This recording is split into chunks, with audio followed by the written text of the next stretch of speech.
हनुमान जी जो जन भरते ही बदन पसारा, जो जन भरते ही बदन पसारा, कपितन की न दुगुन बेस्तारा, कपितन की न दुगुन बेस्तारा। सोरह जो जन मुखते ठयवो, सोरह जो जन हनुमान जी महाराज तुरत पवन सुत बत्तीस भयो, तुरत पवन सुत बत्तीस भयो।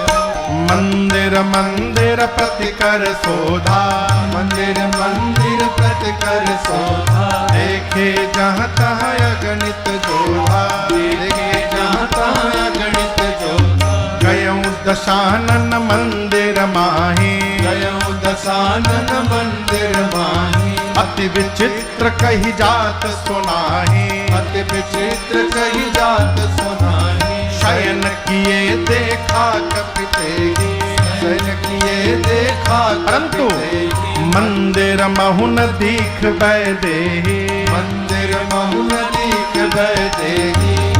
भवन एक पुनि देख सुहावा, पान एक पुनि दीख सुहावा।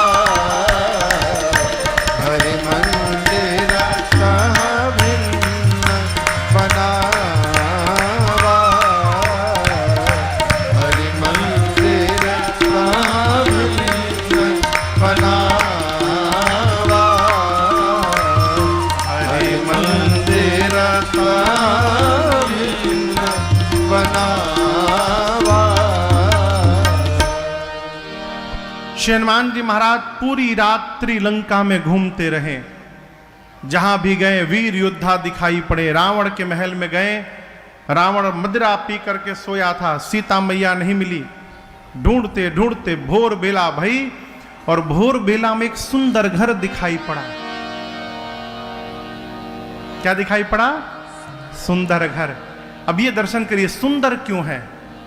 वो स्वामी जी कहते हैं इस घर के मंदिर के दीवार पर रामायुध अंकित गृह शोभा बरनी न जा। आंगन में नव तुलसी का वृंद तहाँ देख हरस कबीरा। आंगन में श्री तुलसी जी का विरवा लगा है। दीवार पर भगवान के धनुष बाण बने हुए हैं और ये देखते श्री हनुमान जी को ये समझते विलंब नहीं लगा कि ये अवश्य किसी भगवान के भक्त जी का घर है।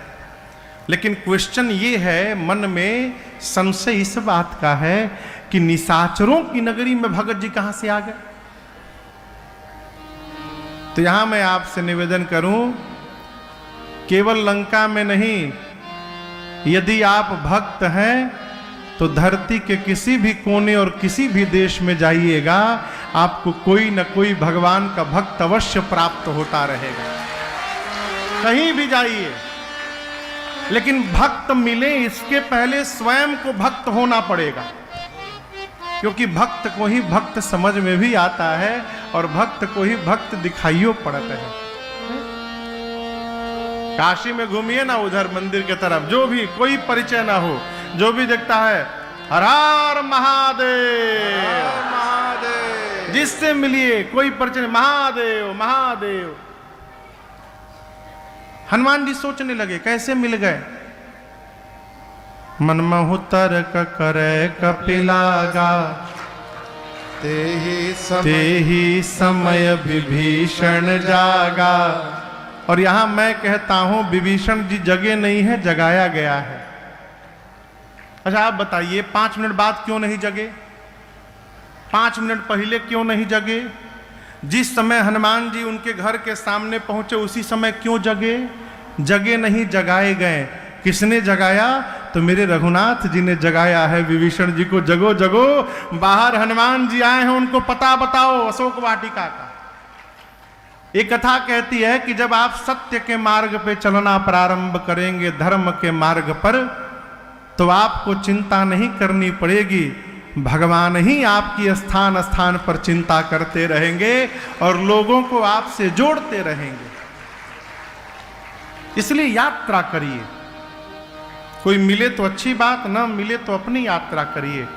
अभी अकेले हैं, आगे चलेंगे तो आपके पीछे समूह दिखाई पड़ेगा। विभीषण जी जगे, जगने के बाद राम राम बोले, स्वभाव है राम राम कहना। हनुमान जी सुने तो गदगद हो गए, कहे अपने भगवान के भगत हैं। ब्राह्मण का रूप धारण करके हनुमान जी भी राम राम का कीर्तन करने लगे। विभीषण जी सुने तो आश्चर्यचकित, क्यों?